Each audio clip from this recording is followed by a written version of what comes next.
Welcome to Diwakar physics. चलिए हम single movable पुली के बारे में सीखेंगे। Chapter number 3 simple machines class 10 ICSE के लिए। ठीक है, अभी पिछले वीडियो में मैंने बनाया सिंगल फिक्स्ड पुली, है ना। तो उसी को जानते हुए हम इसको भी समझ सकते हैं, लेकिन सबसे पहले समझना है सिंगल मूवेबल पुली क्या है ना। सिंगल है तो एक ही पुली यूज़ करेंगे हम लोग। अभी मूवेबल है तो इसका मतलब क्या है, वो रोटेट करेगा और साथ ही a pulley whose axis of rotation is not fixed in position.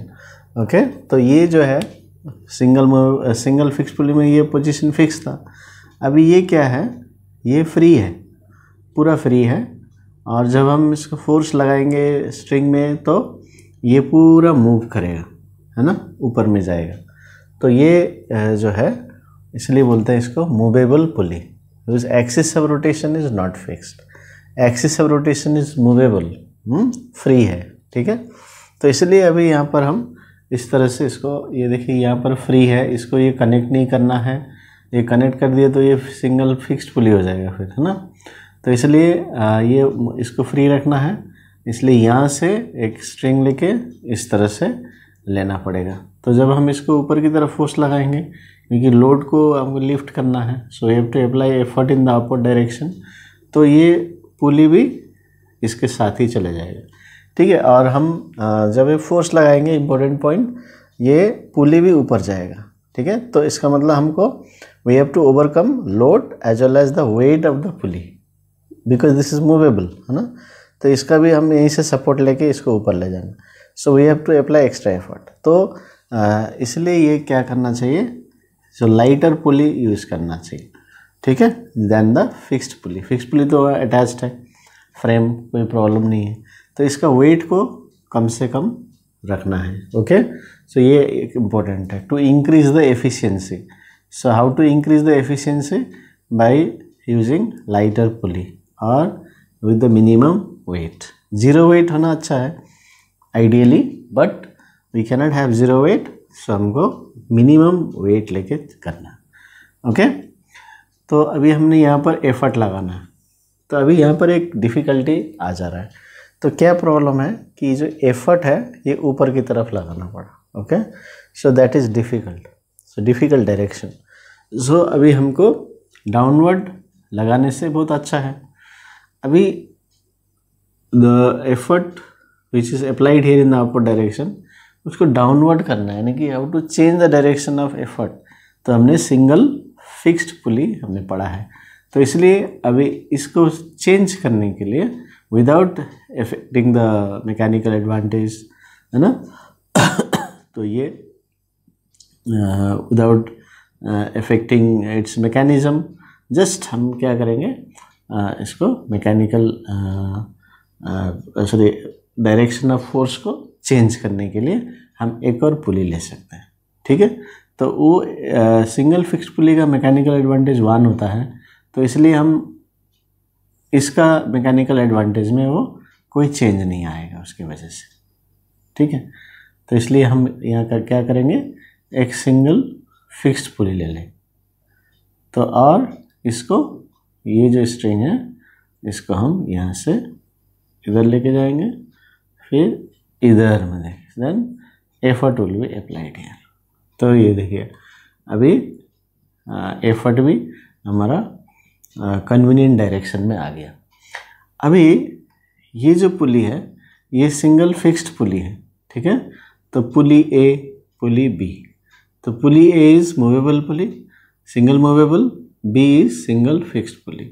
So what is the function of B, so to change the direction of effort. जैसे मैंने पहले बताया था वीडियो, पहले वीडियो में, फिक्स्ड पुली का वीडियो में, this is used only for changing the direction, वो इसीलिए हम यहाँ पर ये यूज़ कर रहे हैं। ठीक है, what is the function purpose of this be, to change the direction of effort to the convenient direction, downward direction. तो ये इसका यूटिलिटी है।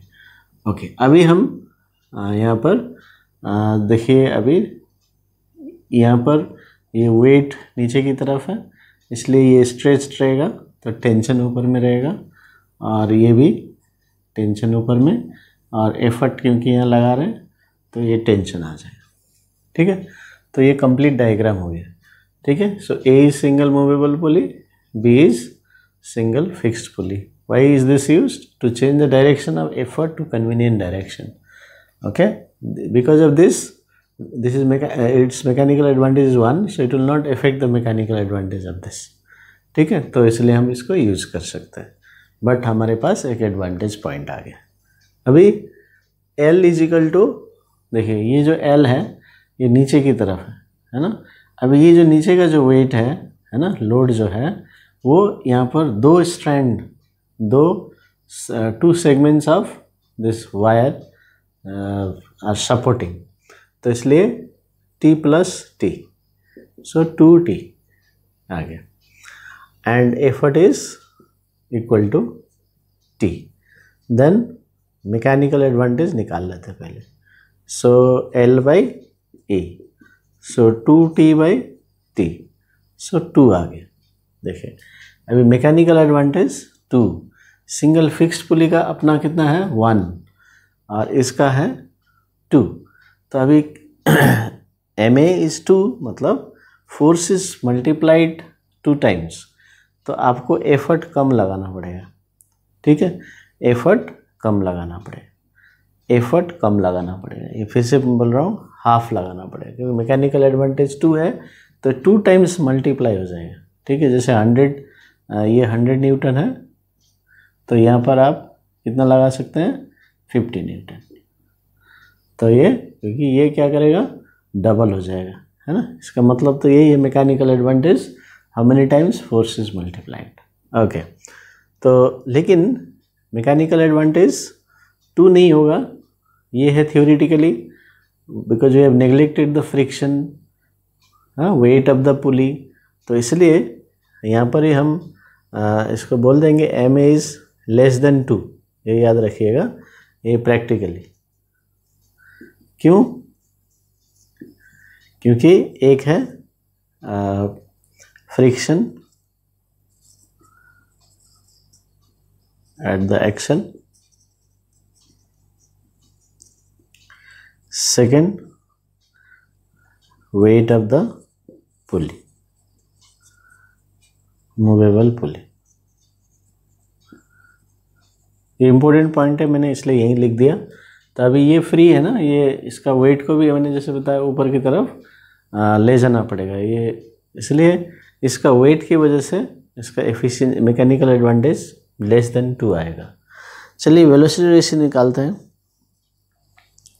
वेलोसिटी रेशियो मान लीजिए आपने इसको you pull it down by x, तो DE बाई DL होता है ना, हाँ, तो DE हो गया effort is moved by x centimetre for example. अभी जब ये रस्सी इधर खींचेंगे तो ये पूरा स्ट्रेच हो जाएगा। अभी हमको निकालना है कि लोड कितना ऊपर जा रहा है ना, DL कितना जा रहा है ऊपर में। अभी ये जो यहाँ से आप x नीचे खींच रहे हैं, so this pulley is going up with the help of 2 segments of the same wire, है ना। यहाँ पर देखिए हमको, क्योंकि ये कितना ऊपर जा रहा है, तो ये रस्सी जो है यहाँ से टोटल x उधर जाने का कोशिश करेगा, है ना, x उधर जाने का कोशिश करेगा, क्योंकि आपने इधर खींचा है, लेकिन हमको चाहिए कितना ये ऊपर गया, तो इसलिए जो x है इधर में 2 सेगमेंट्स में डिवाइड हो जाएगा, तो इसलिए x/2 हो जाएगा। ठीक है, ये याद रखिएगा। ओके, देन x/2, तो 2 हो गया। अभी ये फिक्स्ड है, इस केस में वेलोसिटी रेशियो फिक्स रहता है एक मशीन के लिए, तो अभी एफिशिएंसी क्या होगा MA by VR, so MA है 2/2 1 और 100%, बट प्रैक्टिकली क्या है MA will be less than 2, so efficiency will be less than 1, sorry, efficiency is less than 1, क्योंकि ये 2 से कम है तो ये efficiency 1 से कम होगा। रीज़न क्या है? यही रीज़न होगा, because there is friction at the axle and there is the weight of the due to the weight of the movable pulley. And you can take the weight of the strings also. 2 point ये खास important, ठीक है। तो ये आप याद कीजिए। अभी यहाँ पर हम क्या देख रहे हैं, एक एडवांटेज कि जब इसको मूवेबल टाइप से हम ले रहे हैं, यानी कि 2 पुली को कंबाइन करें, ऐसे भी सोच सकते हैं, तो हमारा मैकेनिकल एडवांटेज बढ़ गया। तो उसी तरह तो जब हम ज़्यादा पुली को कंबाइन करेंगे तो क्या होगा, तो मैकेनिकल एडवांटेज उसका बढ़ जाता है। मैकेनिकल एडवांटेज बढ़ने का एडवांटेज क्या है कि हमको कम फोर्स लगाना पड़ेगा, ठीक है, कम फोर्स लगाना पड़ेगा।